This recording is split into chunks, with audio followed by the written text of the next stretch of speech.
Yes, Mr. Harbor Freight. Is this supposed to happen?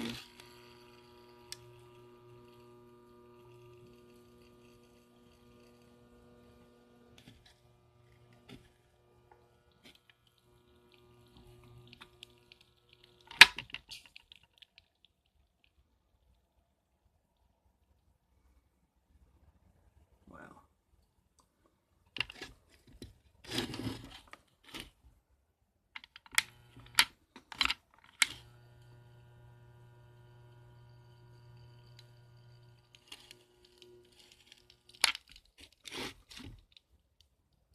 Holy shit.